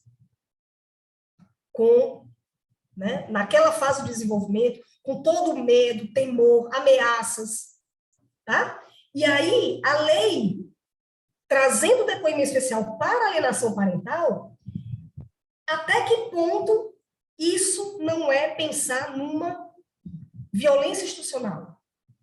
Até que ponto não é pensar numa lógica contrária ao que a lei se propôs? A Lei 3.431, o decreto, a própria lei da alienação parental é a lógica da não revitimização. Então, quando o legislador colocou o depoimento especial aí no meio da alienação parental, olha que a gente vai ter que ficar muito atento a todos os sinais de que nós podemos cometer violência institucional. Por quê? Nós vamos estar submetendo essa criança a um procedimento que não vai atender o seu objetivo principal. O objetivo principal, num processo que versa sobre alienação parental, gente, vai ser atingido mais facilmente através de uma perícia biopsicossocial, como o Fernando trouxe, através de uma perícia psicológica, uma perícia social, ou através de um depoimento especial. Né? É uma pergunta que a gente tem que se fazer. E aqui, na minha fala, viu, Marília, eu não trago respostas. Eu trago perguntas para o legislador. Eu queria ter sentado com esse pessoal que elaborou essa lei. Digo, vem cá, vamos aqui conversar. Senta aqui, vamos conversar nós dois aqui. Porque, olha o prejuízo, né? Mas quando eu vim saber disso, e vários outros militantes do Brasil, a coisa já estava, sabe, foi feita ali sem muita, pelo menos com relação ao depoimento especial, tá? Nos pegou de surpresa. Jamais, nos nossos piores pesadelos, nós não imaginávamos que o depoimento especial ia vir de verdade com força. Porque na Lei 3.431 ele veio. Ele veio, inclusive, nos causou estranhamento. Nossa, alienação parental dentro da violência institucional, na Lei 3.431, mas aí com a própria lei e tudo que a gente fez de capacitação e tudo só focava mais na violência sexual, né? E o protocolo daria tranquilamente para a violência física, a gente, tipo assim, foi deixando passar. Gente, só tem 5 anos a lei. Tem lugar que nem implantou ainda, para vocês terem uma ideia, nesse Brasilzão, tá? Aí a gente ficou, né? Não, vamos aqui dar conta desse desafio imenso que é implantar o depoimento especial. Então, a gente não focou esforços para refletir sobre essa questão da alienação parental na 13.431. Mas aí veio o decreto 9.603, continuou a história da alienação parental. E aí veio a 13.340 e pronto. Agora não tem mais jeito. Né? Assim, quando você não toma, digamos assim, a rédea da situação, quando ela está no início, aí pronto. Né? Tende a ficar pior cada vez mais, a bola de neve. Então é isso, a gente está com uma bola de neve, digamos assim, que é resolver essa questão de como é que nós vamos sensibilizar os operadores do direito para que reveja com muito carinho, muita atenção esse artigo que fala da utilização do depoimento especial em caso de alienação parental. Porque a gente vai querer atingir um objetivo, a gente vai atingir outro. e vai piorar a situação da criança, certo? Então, e aí uma dica para os advogados, né? Os advogados precisam saber dessas questões da 13.431, do decreto 9.603. Os advogados precisam entender o que é um protocolo de entrevista forense. Ele precisa saber qual é o protocolo que aquele tribunal adota, aquele que ele está atuando, para ele ver se vai haver alguma, digamos assim, algum choque do que está sendo feito com o que realmente está validado cientificamente, o que está previsto, né, na legislação e em toda a ciência que embasa. Porque, gente, vocês precisam, né, assim, não só para trabalhar pelo cliente de vocês, mas para garantir a proteção das crianças e adolescentes que estão envolvidos nos processos. Não é porque você é advogado de um ou de outro que você tem que fechar os olhos para a criança, né? O advogado que milita nessa área de família, ele, como qualquer outro profissional, né, que trabalha com casos que tem criança e adolescente, a gente tem que considerar a prioridade absoluta, a garantia dos direitos desses seres, né, em desenvolvimento. Então, a ética na advocacia, nesses casos, diz que você tem que olhar para essa criança, considerá-la, sim, os seus direitos, fazer o seu trabalho, mas tendo isso como um norte. E até que ponto um depoimento especial vai garantir a proteção dessa criança num caso de alienação parental? Tá? Então, assim, eu estou terminando, viu, Maria? Eu sei que tu já vai me dar um carro, né? Não é por isso, não é isso, não. Eu estava conversando com Priscila antes sobre mais ou menos essa reflexão que você estava fazendo. Uhum. E para talvez não perder o seu gancho, Priscila, você pode abrir, Natália, você pode abrir o microfone para de Priscila, por favor? Para que você não perca o seu raciocínio dessa sua reflexão. Sim. Priscila, sabe aquela conversa que a gente estava tendo de falsas memórias? Você pode trazer ela para a Rochelle, por gentileza? Priscila, eu já cliquei aqui, mas você precisa abrir aí também o seu microfone, por favor. Para a gente levar uma pergunta de volta para você. Você disse que trouxe uma pergunta, eu vou lhe trazer outra. Ok. Boa noite a todos, boa noite, Fernando, Rochelle. É um prazer estar aqui participando também, escutando vocês. Fazemos parte da mesma família. E aí, Exato. E aí, Marília, realmente, naquele dia a gente estava conversando sobre esse caso de alienação parental com falsas denúncias, onde as crianças, elas reproduzem a fala exatamente a fala de um genitor alienador. Elas acreditam totalmente que é verdade o que elas já escutaram e incutiram em sua mente. E aí, essa oitiva dessa criança, ela tem que ser de uma forma extremamente cautelosa no processo. E aí, quando vem a lei de depoimento especial, e ela traz uma nova modalidade de oitiva de criança pelo rito de depoimento especial, perante o judiciário, a autoridade policial, para o caso de criança que sofre por violência psicológica, no caso, alienação. E aí a gente lançou essa indagação. Até que ponto o depoimento especial ele seria pertinente ao caso de alienação com falsas memórias, já que o depoimento ele tem exatamente a finalidade de produção probatória, uma modalidade de oitiva judicial. E aí, a pergunta que eu trago também, você já trouxe como pergunta também, questionamento, Rochelle. Até que ponto o depoimento especial ele seria um caso de revitimização da criança, né? E como a gente distinguir a verdade e a mentira das emoções de uma criança por meio de depoimento especial? E aí, ao meu ver, talvez seja a perícia psicológica, o estudo biopsicossocial meio mais adequado, já que vai ter esse detalhe, esse aprofundamento de apuração de alienação parental, e eu fico meio que sem saber. Aí até o Saucer, ele trouxe agora, comentou que tem uma decisão do STJ, né, dizendo que pode ser caso de perícia psicológica e não de depoimento especial. Se puder compartilhar também, Fernando, depois. essa decisão, essa jurisprudência aí conosco, seria interessante. Mas é questionável, né, Rochelle? Como você vai chegar e vai apurar a emoção, a verdade, uma mentira da fala dessa criança, por meio de depoimento? Por favor, é um ato único. Não tem Rochelle.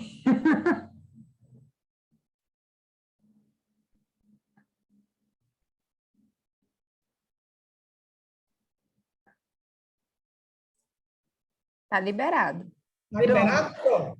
Priscila, eu agradeço que você me trouxe, porque aí eu estou lembrando de uma palestra que eu dei, que era para os promotores daqui do meu estado, mitos do depoimento especial.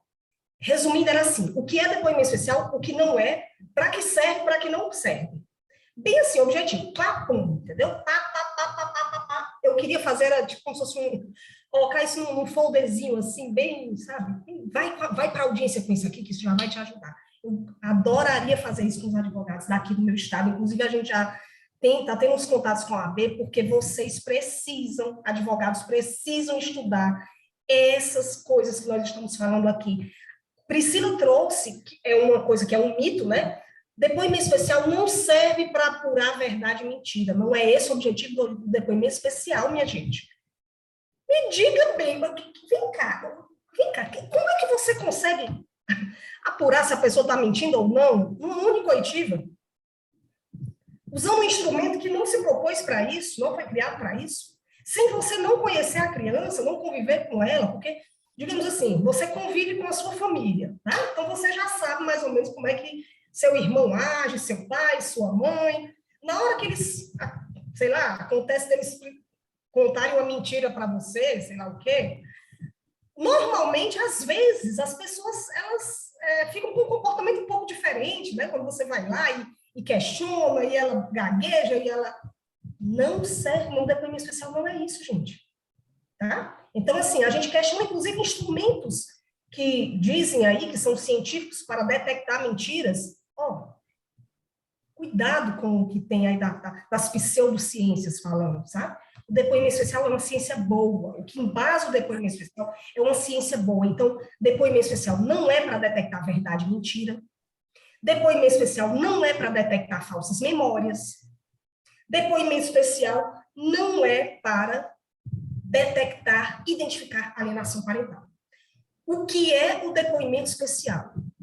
Ele é simplesmente uma forma humanizada de tomada de depoimento de uma criança ou adolescente que utiliza como seu instrumento um protocolo com regras. Simples assim. Se a criança vai estar mentindo ou não, são outros 500, não é o depoimento especial que vai dizer. O entrevistador forense, que inclusive alguns advogados, colegas nossos aqui, chegam na melhor das boas intenções, doutora, o que você achou do depoimento da fulaninha? Tu acha que ela está falando a verdade? Aí, doutor, eu gosto muito de você, vem cá, deixa eu lhe explicar aqui um negócio, para nunca mais eu fazer essa pergunta para mim nem para ninguém, certo? Ou seja, como o Fernando disse, ele é uma prova, dentre as várias outras provas que estão ali formando o conjunto probatório. A gente sabe que a palavra da vítima tem um peso maior, né, nesses casos de crimes sexuais, mas não é a única, isso tem que ser balizado com as outras coisas. Tá? Então, cuidado com as informações equivocadas que vocês escutam e que vocês, né, caem nessa, inclusive até entrevistadores forenses. A gente tem que dizer, não é isso, doutor, não é para isso que serve. E aí, claro, quando os profissionais lembram da questão que eu falei, né, precarização do trabalho no início, como é que esses profissionais estão lidando com a sua autonomia técnica para poder chegar para o operador de direito, para o advogado, para o promotor e dizer, não, doutor, não, esse trabalho não se propõe a isso, eu não tenho como fazer isso, eu vou estar violando, isso faz falar assim, né, lógico, de uma forma, com todas as fundamentações, certo? Mas, gente, é muito confuso ainda, então, eu tenho certeza, eu até brinco lá no grupo da família, que eu digo assim, eu fico sabendo tantas coisas, né, que o pessoal fala, de causos, eu digo assim, menina, eu devia ter feito, eu vou fazer direito, vou me embora para São Paulo, porque aí eu vou bombar, né? convido meus colegas que estão lá e a gente, porque é muito, digamos assim, é muito gritante a violação de direitos, a violação de regras, inclusive processuais mesmo, entende?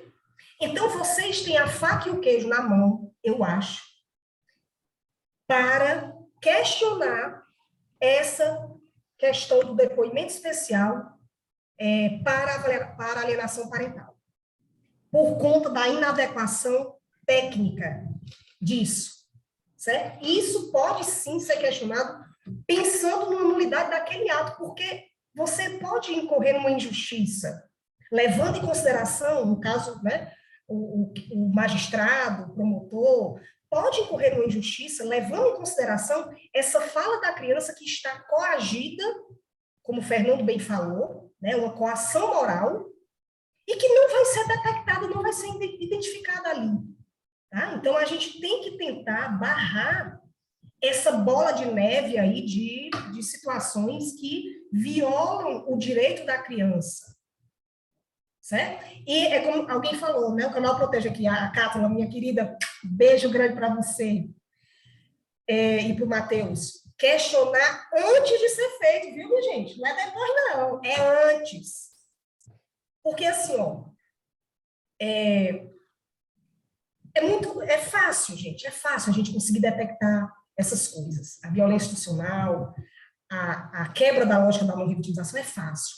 É só você se conectar, se colocar no lugar da criança. Se colocar no lugar da criança e, ao mesmo tempo, conhecer o instrumento. É inadmissível hoje que um advogado vá para uma audiência de depoimento especial sem conhecer o protocolo. Eu morro de pena. De verdade, de verdade.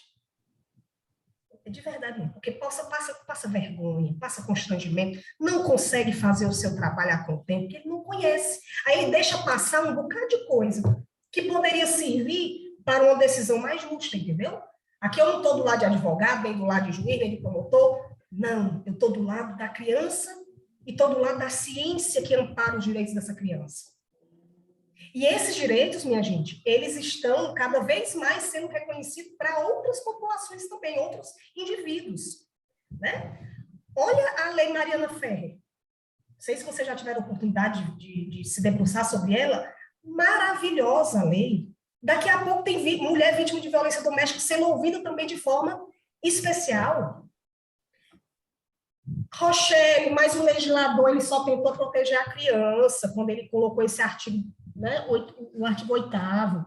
Ele tentou proteger a criança em várias mudanças que a lei trouxe, como o Fernando disse, quando falou da questão de uma celeridade maior para a elaboração de laudos, né, para a entrega de laudos, né, quando ele pensou na questão da visitação, garantir uma visitação para uma convivência mínima, né, tem essa confusão de convivência e de visita, pai não visita, pai convive, né, mãe convive.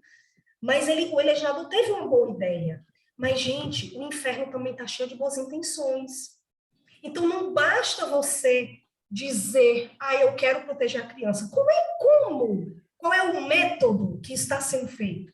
O método que está sendo feito está garantindo a proteção da criança, está garantindo os direitos dos seus clientes, desculpa. É esse o questionamento que a gente tem que se fazer antes. Entende? Então, é inadmissível vocês, advogados, não conhecerem o protocolo de entrevista forense. É inadmissível vocês não se debruçarem sobre essa questão, quem trabalha com isso. Tá? É inadmissível vocês aceitarem que que o tribunal, ou que vocês atuam, traga um profissional que não seja capacitado em entrevista forense para poder fazer o depoimento especial. Porque sabe o que está acontecendo? Então, na dificuldade de um quantitativo que dê conta da demanda de depoimento especial, alguns juízes, alguns promotores estão convocando profissionais da rede de proteção, da rede socioassistencial, para fazer depoimento especial. E o advogado vê isso, não pede a qualificação, a certificação desse profissional, que ele podia. Epa, doutor! Gente, tá entendendo? Como é que vocês não não estão ainda olhando para isso.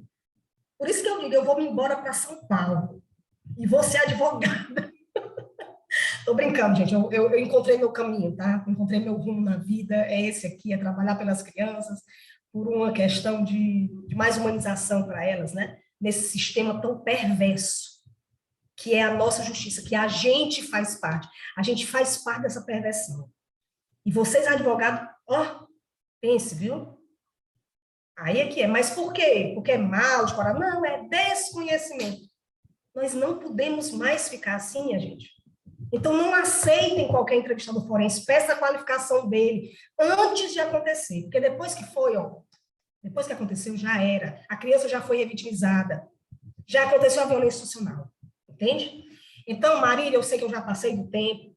Tinha muita coisa para falar, mas eu espero que eu tenha, pelo menos, suscitado algumas flechinhas aí para dizer, vão atrás disso. E eu estou à disposição para colaborar, para a gente conversar em outras oportunidades. Temos muitos canais interessantes de informação, de boa informação, tá bom? E eu vou pedir licença para fazer a propaganda aqui do canal Proteja, né? Que foi idealizado, né, pela doutora Cátula Pelissoli e o Matheus, né, que é um companheiro dela, que é sócio na elaboração de todos os conteúdos. Lá tem muitas informações objetivas, didáticas, que são de utilidade para todos nós, inclusive vocês advogados, tá? Então, estou aberta a perguntas. Desculpe aí a minha empolgação, que às vezes eu mudo de assunto, mas eu acho que deu para...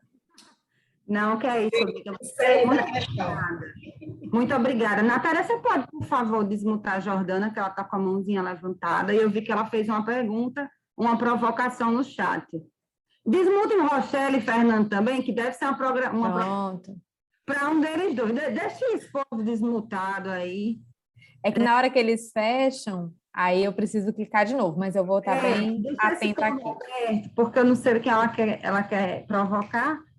Vai, Jordana, vai, minha amiga. Rochelle, na sua larga experiência, né, como uma boa ouvidora de depoimento especial, porque a gente vai desenvolvendo com a prática a experiência dessa escuta mesmo, dentro desse contexto, né?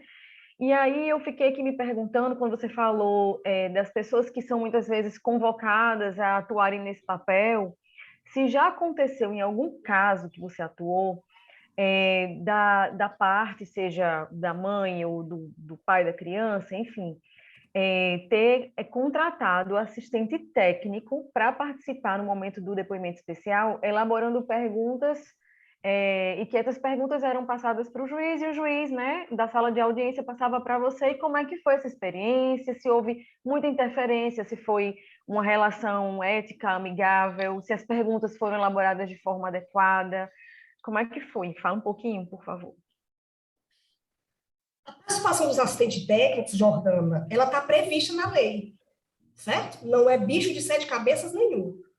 Se esse assistente técnico não souber também sobre o depoimento especial, sobre a entrevista forense, ele vai ser mais um para fazer errado. Errado que eu quero dizer assim, elaborar perguntas de forma inadequada. Mas ele está no direito dele, né? Digamos assim. Ele nem fala na hora da audiência, não, viu? Ele não fala, não. Ele ajuda o advogado da parte que contratou para sugerir algumas perguntas, mas ele nem fala nada, ele entra mudo e sai calado. Uhum. Então, ele não tem nem acesso à criança e muito menos ao entrevistador. Todas as perguntas devem ser repassadas do jeito que está aqui na lei, né? Está aqui, ó. Jordana, só para te dizer, ó, artigo 12º, certo? Onde fala do assistente técnico é no inciso 4º, tá bom? É uma fundamentação, então, assim, tranquilamente, tá? Então, todas as perguntas vão ser repassadas, né, pelo juiz, tá aqui, ó. No artigo 4º ainda, viu, Jordana? Eu vou ler todinho, porque aí já fica para todo mundo. Fim do procedimento previsto no inciso 2, que é o que fala da livre narrativa, das perguntas de esclarecimento. O juiz, olha só, competência do juiz, após consultar o Ministério Público, o defensor e os assistentes técnicos, o juiz avaliará a pertinência das perguntas complementares organizadas em bloco, e o juiz repassará para o entrevistador forense. Essa é a forma adequada, a forma que foi pensada, tá bom? Na prática, alguns juízes, por conta que houve aí o Fernando que pode me dizer, e os outros colegas advogados, uma mudança na legislação da questão de uma indagação direta, né, Fernando? Tipo assim, antes era o juiz, pelo menos no processo criminal, antes era o juiz que fazia as perguntas, e aí depois o promotor faria diretamente, o advogado fazia diretamente, né? Então, isso fica um pouco confuso, porque o juiz acha que ele não tem essa prerrogativa, mas no depoimento especial, é ele que é para repassar as perguntas para a sala de audiência. Então, na prática, a gente vê que existe essa confusão, e às vezes, o juiz, doutor, promotor, faça suas perguntas, aí o promotor faz as perguntas para o entrevistador. Mas para a criança, ela vai estar blindada, digamos assim, dessas perguntas feitas inadequadamente, porque a atribuição do entrevistador forense, uma delas, é reformular as perguntas, né? Reformular para o formato do protocolo que ele utiliza. E essa reformulação, gente, ela não deve atender somente às regras do protocolo, mas ela deve atender aos ditames da lei. Porque existem maneiras de você fazer uma pergunta revitimizadora, invasiva, constrangedora, utilizando o protocolo. Existe, sim. Aqui a gente trabalha essas formas. Cuidado, que essa pergunta foi bem elaborada, mas ela foi revitimizadora. Então, quando a gente recebe uma pergunta da sala de audiência, você tem que ter 2 crivos. O crivo da lei, né? Da lei, do decreto. Então, assim, essa pergunta não viola a lei. Se não viola, ela pode ser repassada. Essa pergunta ela está no formato adequado, do jeito das regras do protocolo que eu utilizo? Se sim, eu repasso. Se não, eu transformo. Tá bom? Mas tranquilo, assistente técnico. Rochelle. E sem falar, Rochelle, que você tem que traduzir na linguagem que a criança também entende, na realidade que ela está, né? Desculpa, Fernando, eu acabei... A reformulação leva em conta isso, a linguagem da criança, né? O desejo da criança responder, viu, Jordana? Porque ela pode ter falado para ti, respondido 10 perguntas, ter interagido bem com você, mas chega uma hora que ela, tia, não dá mais, não quero. Não vou falar mais nada. Você tem um dever legal, ético e técnico de respeitar a manifestação da criança sobre aquele desejo de não mais continuar. Tá bom? E para isso, Jordana, a gente tem que ter autonomia. A gente não pode estar num ambiente de precarização do trabalho, porque a precarização também causa violência institucional em cima da gente, entrevistando forense.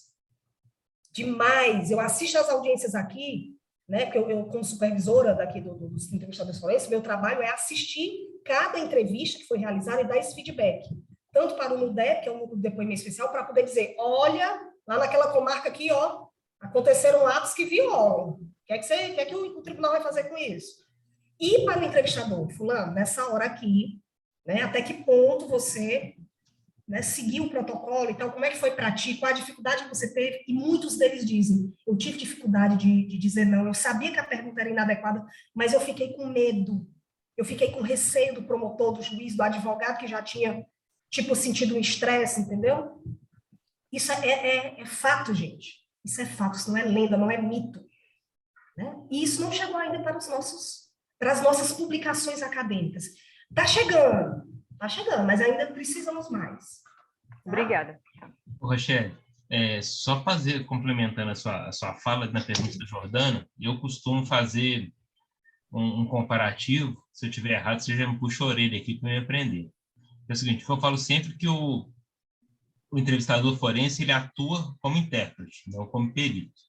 Eu gosto muito de comparar a atuação do entrevistador forense quando o juiz vai colher o depoimento de uma pessoa que tem com deficiência auditiva, que ele precisa do intérprete de Libras.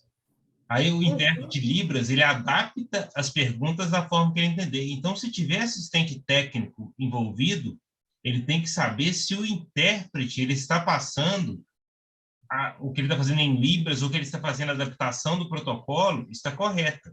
Porque, como fala que o juiz tem que estar acompanhado do entrevistador forense, isso daí implicitamente está dizendo o seguinte, especialidade no protocolo forense não pertence ao direito. Isso daí é outra técnica, é técnica estranha ao direito, então o juiz ele precisa de auxiliar. Para as partes estarem bem assessoradas e garantirem seu contraditório, eles também precisam desse assistente técnico que vai ver se a adaptação está sendo feita, se as perguntas não são indutivas, se são fechadas, e até a linguagem corporal da pessoa que está fazendo o questionamento. E terminado a colheita do depoimento especial, o assistente técnico ele não vai produzir nenhum documento. Acabou. Ele está ali para ver, ele falou, não, cumpriu o protocolo, está certinho, acabou. E quando você fala da questão da inovação do CPC, eu entendo o seguinte, quando a gente está fazendo oitiva de pessoas capazes, tá, que estão com pleno discernimento, o advogado pode fazer pergunta diretamente, o Ministério Público pode fazer pergunta diretamente, não precisa passar pelo crivo do juiz. Mas, como você mesmo disse, como criança e adolescente, a gente tem que respeitar o estágio de formação deles, e quando a criança ou adolescente eles têm idade inferior a 16 anos, eles são considerados incapazes, absolutamente, ou seja, sem discernimento, o juiz tem que fazer esse primeiro filtro para te passar para você adaptar as perguntas. Tanto é que a questão das perguntas em bloco é justamente para não permitir que fique aquela pergunta repetitiva, que você faça tipo uma coação para a criança para querer ficar reafirmando. Então, se eu não falei bobagem, eu pensei isso. É isso mesmo, Fernando, eu concordo. E uma coisa muito importante que eu queria destacar na tua fala, Fernando, gente, advogados todos, vocês têm que estar atentos quem é esse entrevistador forense, né? Que o Fernando coloca esse termo como intérprete. Eu gosto mais de dizer, Fernando, que ele é um facilitador, tá? Dessa expressão da criança. Intérprete, para mim, é aquele intérprete mesmo, que está lá no cadastro do CIPE, entendeu? Aquela criança que é estrangeira e tal, ali é um intérprete, ele vai dizer ipsiliteris, ele vai reproduzir, né, numa outra linguagem. O facilitador, né, eu acho que ele agrega outras habilidades, digamos assim, tá? Então, é uma visão pessoal, tá, Fernando? Mas eu entendo o que você quer dizer. E por que a gente está dizendo isso? Prestem atenção se o psicólogo ou assistente social que vai facilitar o depoimento especial, nos processos que vocês acompanham, não é o mesmo que vai fazer a perícia. Isso é questão de nulidade, não é não? De poder ser questionado a nulidade. Tem que prestar atenção, sabe por quê, minha gente? A realidade das comarcas é de só ter, quando tem, um psicólogo, um assistente social, uma equipe muito reduzida que abarca tudo. Gente, me digam, vocês não estão com a faca e o queijo na mão, não? Então, assim, sabe? Pelo que a gente tem que lutar? Uma convocação que tenha celeridade nos processos, que se a criança precisar vir passar pelo depoimento especial na área criminal ou na área, né, de família, por exemplo, que seja o mais breve possível, né, e não aqueles processos que se arrastam anos, pede 5 perícias para poder depois pedir um depoimento especial, está violando o princípio da intervenção mínima. Então, olha só como vocês estão amparados em princípios que já tinham na lei, né? Porque eu não sei qual a visão do Fernando, da Marília, a lei Henri Borel, ela trouxe coisas que já tinham sido falado em outras legislações. Essa também, essa 13.340, da mesma forma, né? Então, parece assim, o que está acontecendo que a gente, com uma única lei, a gente não consegue cumprir o que aquela lei está dizendo? O ECA, por exemplo. Tem um bocado de coisinha nessas outras legislações que a gente está falando, que já estavam lá no ECA. Aí, por que precisa de uma outra lei falando de novo? Parece assim, vamos desenhar porque o pessoal ainda não está entendendo. E não entende, ainda faz. Está entendendo? Se lê, não entende. Se interpreta errado, então, eu costumo dizer, hoje eu estou muito mais preocupada com a forma de interpretação da lei do que a própria lei em si. Porque toda lei tem um objetivo, né, digamos assim, de boa fé, eu acho. Pelo menos essas legislações de relação à criança. Elas têm uma intenção protetiva, mas quem vai executar a lei é que pode baldear o negócio, como a gente diz aqui no Ceará, entende? Então, eu tenho muita preocupação com as pessoas, o que essas pessoas que estão operacionalizando a lei estão entendendo do que é protetivo e como é que elas estão fazendo. E como elas estão deixando de fazer, porque a omissão também é violência institucional. A gente peca por omissão, a gente vê isso demais. Tá? Mas é isso. Você tem uma pergunta, né? Tenho sim. Eu queria entender um pouquinho, a gente sabe que a orientação é a intervenção mínima, né, e o menor número possível de escutas, né, e hoje, acho que a criança chega a ser ouvida em situações de violência, me corrijam aí se eu estiver errada, mas eu já ouvi cerca de 6 vezes, 7 vezes, né, e o ideal era que fosse uma vez, né, ou no máximo 2, não é isso? E aí eu queria entender se vocês acreditam que há uma diferença entre depoimento especial ou depoimento acolhedor e escuta especializada, porque eu acho que essa diferença faz muita confusão. E, por exemplo, o depoimento especial ele vai acontecer em ambiente judicial, né, dentro do judiciário, e a escuta especializada, por exemplo, seria aquela que acontece numa delegacia, sem ser por uma equipe. O que a gente vê muito é que o primeiro lugar onde essa criança muitas vezes é ouvida é num ambiente de delegacia, né? Seja em situações de alienação parental, em falsas denúncias, ou em situações realmente de abuso, de violência, enfim. E o meu questionamento é esse, assim, com relação à diferença entre esses dois tipos de escuta, a escuta especializada e o depoimento especial, e se dentro aí da experiência de vocês tem algum estado ou está ocorrendo na escuta especializada, nas delegacias, o procedimento também é adequado. Eu já vi situações aqui absurdas com adolescentes e muitas vezes a gente fica precisando que ele seja ouvido naquele momento, mas ao mesmo tempo perdidos com relação ao procedimento, porque a gente não tem estrutura, a gente tem precarização, como a Rochelle falou. Então, queria ouvir um pouquinho de vocês sobre isso, sobre esse momento da escuta, o local da escuta, os tipos, como que a gente reduz isso ao máximo sem estrutura, né? Pergunta bem louca, eu estou compartilhando, porque eu também estou compartilhando as minhas inquietações, né? Rochelle ou Fernando vai responder essa? Os dois estão jogando aí. Eu vou responder o inicinho e a Rochelle complementa, porque ela é que sabe mais, que se eu falar errado, ela conserta. Vamos lá.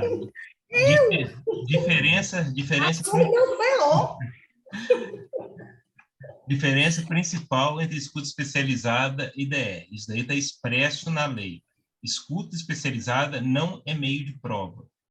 O DE é uma prova oral, como se fosse um depoimento testemunhal ou um depoimento da parte. O que acontece é o seguinte: os órgãos da rede de proteção, por isso que a Rochelle fala que tem esse equívoco, o juiz chama órgão da rede de proteção, que sabe fazer escuta especializada e não depoimento especial, que são diferentes, para fazer depoimento especial, e sai uma coisa assim não muito capacitada, vamos dizer assim.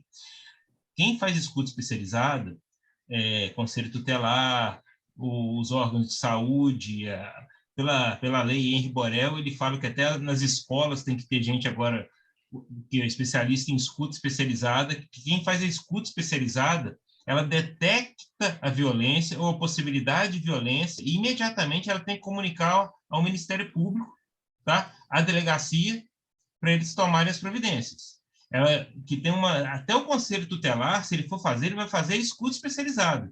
Tem muita gente que encaminha para o conselho tutelar e fica chocando um problema lá que não era para chocar. O conselho tutelar tem que pegar e passar para a delegacia de polícia ou para o Ministério Público para eles darem encaminhamento. Porque delegacia de polícia, lá, a autoridade policial, o delegado, ele pode conduzir depoimento especial, acompanhado de pessoa especializada. E o juiz pode fazer. Depoimento especial é conduzido por juiz ou por delegado, por mais ninguém. O resto é escuta especializada. Exatamente, meu amigo Fernando. Desculpe a brincadeira, viu, Fernando? Que eu já me sinto íntima de vocês, da família. Mas, olha, Fernando, concordo com tudo que ele disse, inclusive está na lei, certo? Não aceitem escuta especializada, relatório de escuta especializada, que nem existe isso, tá? Não existe isso, relatório de escuta especializada. Está acontecendo aí algumas confusões nesse sentido. Pegar a escuta especializada, dizer que é depoimento especial, tentando substituir um pelo outro, tem nada a ver, são objetivos diferentes. Não é prova judicial a escuta, como o Fernando disse, né? Isso é confuso, inclusive para os profissionais que estão na rede de proteção, as equipes técnicas, é confuso para eles, tá? Então, eles recebem, porque esses profissionais, gente, eles são vinculados, por exemplo, às secretarias de assistência social dos municípios, às secretarias de saúde dos municípios. Então, imagine aí os equipamentos: CAPS, CRAS, NASF, Conselho Tutelar, educação, outros equipamentos, uma instituição de acolhimento, tudo isso são nomes de instituições que podem fazer escuta especializada. Para que serve a escuta especializada? O objetivo dela é proteção, deflagrar os mecanismos de proteção para a criança, de cuidado daquela criança, certo? Cuidar das consequências da violência. E o segundo objetivo da escuta especializada é dar seguimento ao caminho da notificação daquela situação, certo? Então, não é um instrumento investigativo. E, infelizmente, a gente tem recebido processos que vem lá uma escuta especializada como sendo ali algo que substitui o depoimento, e não é, certo? Gente, as situações de violência, em geral, elas causam um impacto muito grande em qualquer ser humano. Então, os profissionais da rede de proteção, eles, assim, até que ponto eles escutam aquelas informações com a imparcialidade, digamos assim, né, de um profissional que está, digamos, trabalhando na justiça, que a gente sabe que na justiça a gente tem que ser imparcial, né? Ninguém é neutro, mas a gente tem que agir com imparcialidade. Então, quando eu recebo uma criança para fazer um depoimento especial, não é minha preocupação saber se aquela criança está falando a verdade, se ela está mentindo, ou agir como se ela estivesse falando a verdade, ou como se ela estivesse mentindo. Não, eu vou procurar ser imparcial. O que ela está me dizendo pode ser verdade, pode não ser, e não é meu papel ali me preocupar com isso. Quando a gente vai ouvir os profissionais da rede de proteção, esses depoimentos que chegam, o pai abusou da filha, chega lá, leva a família naquele calor da emoção, as pessoas são levadas também a se conectarem com essa emoção como se o fato realmente tivesse sido daquele jeito. E nem sempre foi daquele jeito que está sendo dito. Então, a escuta especializada, ela não é uma prova judicial, ela não segue os critérios técnicos de uma produção de prova. Então, jamais um advogado pode aceitar uma escuta especializada como sendo um instrumento que está ali garantindo, né, o contraditório, a ampla defesa, garantindo os direitos de todos ali os envolvidos. Entende? Então, o correto é depoimento especial previsto pela lei, diante da autoridade policial ou judicial. Sim, depoimento especial pela lei pode ser feito à delegacia. Porém, isso é um ponto controverso, tá? Não existe aí um consenso. Cada um está fazendo de uma maneira, está tendo muita dificuldade nessa articulação das polícias com a justiça para definir essa questão da antecipação de prova, por exemplo. Quem é que perde com isso? As crianças. Por quê? Por ser revitimizadas. Então, a gente está sendo cúmplice de cometer violência institucional com essas crianças que a gente abre a boca e diz que quer proteger. Certo? Então, não aceitem isso.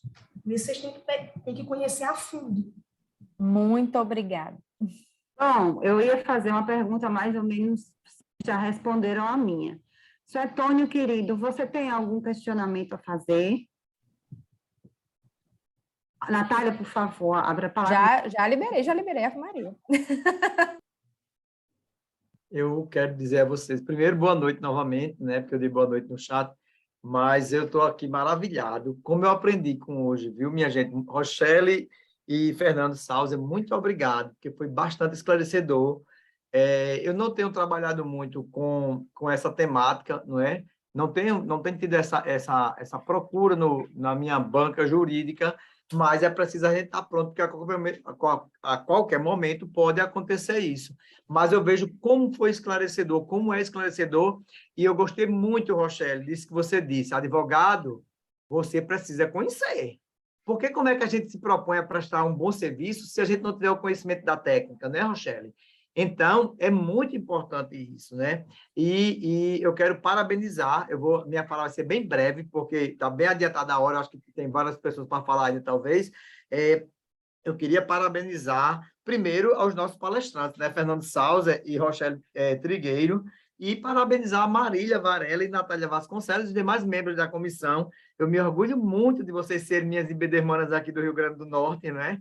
E vejo como a comissão está muito bem conduzida. Então, parabéns para vocês, parabéns para Fernando e para Rochelle, e digo aqui de público que aprendi muito, muito, muito, e vou precisar estudar um bocado, porque eu não tenho trabalhado com isso, mas a qualquer momento pode aparecer. Aqui, graças a Deus, que eu tenho duas mestras aqui, que é Marília e Natália, para me socorrer em qualquer eventualidade, viu, Rochelle e Fernando? Mas parabéns a vocês, aprendi bastante. Muito obrigado.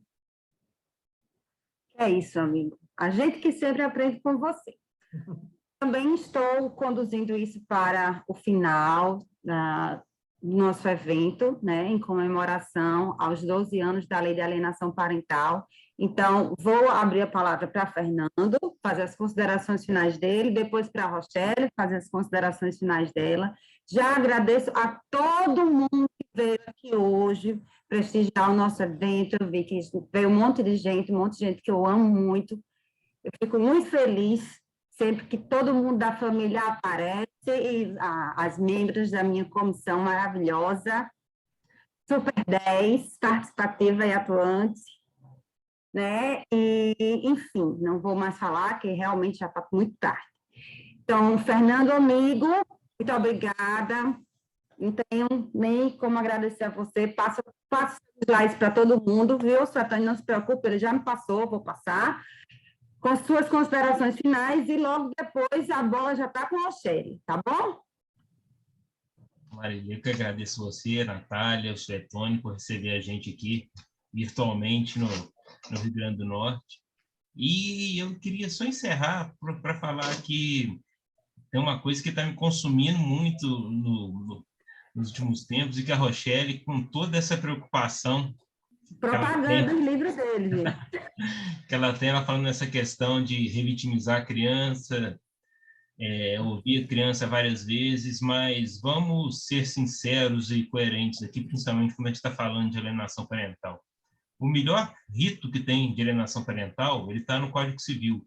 Ele fala que o juiz tem que ouvir primeiro pai e mãe envolvidos, ou os pais ou mães envolvidas, e tem que advertir, explicar a guarda compartilhada, explicar qual é tudo. O ideal é não ouvir criança, porque se a gente entrar num processo que vai falar que vai discutir a alienação parental, que vai ter isso, não importa se a criança vai ser ouvida pela equipe técnica, não importa se a criança vai ser ouvida por depoimento especial. Uma coisa vocês podem ter certeza: se existe efetiva alienação parental, essa criança, desde o início do processo ou até anterior, só na ameaça desse processo, ela presta, entre aspas, um depoimento especial todo dia em casa. Todo dia em casa vai ser fortalecida nela uma falsa memória, todo dia vai ser feita uma coação para ela. Então, o que a gente precisa é celeridade e ter o juiz na frente, para já advertir e já colocar autoridade para os genitores. Porque agora, colocar a Sejusc, colocar mediação, colocar isso tudo, não adianta. Outro dia, na nossa reunião que a gente teve há pouco tempo no Rio de Janeiro, eu vi uma colega falando, nossa, a gente teve um processo que discutia alienação parental, que teve uma audiência na frente do juiz que foi sensacional. As partes foram, compuseram, fizeram todo o acordo. Eu perguntei para ela, quantos anos demorou para essas audiências ser presidida pelo juiz? Ela, 4 anos. Então, demorou 4 anos para as partes chegarem na frente do juiz, e quando chegou na frente do juiz, resolveu. Talvez, se a audiência de conciliação, como é que está no Código Civil, fosse feita pelo juiz, que é a obrigação dele, ele não está fazendo favor para ninguém, ele poderia ter poupado essa família de 4 anos de estresse tóxico que um processo de família traz. Tá? Agradeço vocês e agradeço também minha amiga Rochelle, que toda vez que ela fala, eu aprendo com ela.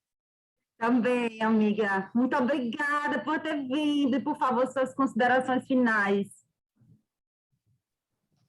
Gente, eu estou muito honrada com o convite, viu, do IBDFAM, do Rio Grande do Norte, um estado que eu adoro. Eu já fui passear aí, viu, Marília? Eu não lhe conhecia, mas eu já fui passear aí, passei momentos maravilhosos, minha gente. O que é isso? Gente, não é a culinária de vocês, eu não sei não. Eu volto para aí, viu? Eu vou voltar, viu, Marília? É bem pertinho, né? Mas, olha, muito honrada com o convite, que eu sei que isso é um reconhecimento da confiança, né, que está sendo depositada no que eu falo, no que eu faço, né, na batalha que eu escolhi, né, trabalhar, né, na minha vida. Já estou há 15 anos trabalhando só com essa temática, né, e para a infância e juventude, a infância e adolescência já há mais tempo. Então, espero ter contribuído, né, pelo menos para suscitar reflexões, tá? Eu quero deixar bem claro que isso aqui são opiniões técnicas minhas, né? Outros colegas discordam de mim em alguns pontos, mas eu tenho encontrado, graças a Deus, uma ressonância muito positiva, tá? Nas pessoas que se propõem a proteger as crianças, como, por exemplo, né, Marília, Fernando, né? Suetônio também, que via aqui uma sensibilidade grande, né? Suetônio, você, na Priscila, Jordana e outros que estão aqui, viu? Então, agradeço mais uma vez e uma excelente noite. Estou à disposição, só me acompanhar lá pelo Instagram, Marília tem meus contatos, tá? E a gente conversa mais outras vezes. Fernando, muito obrigada, meu amigo. Uma honra dividir com você e eu aprendo sempre com você. Você não tem noção do potencial desse doutor Fernando Salles, viu? O cara é um fera. Uma das maiores autoridades no direito da família. Vocês vão saber. Com o primeiro autógrafo vai valer muito dinheiro algum dia. Exatamente. Gente, eu encerro aqui por hoje essa noite de debates, tá certo? Então, muito obrigada a todo mundo que veio nos prestigiar. Um grande beijo, boa noite e tenham um bom descanso, tá? Um beijo. Tchauzinho.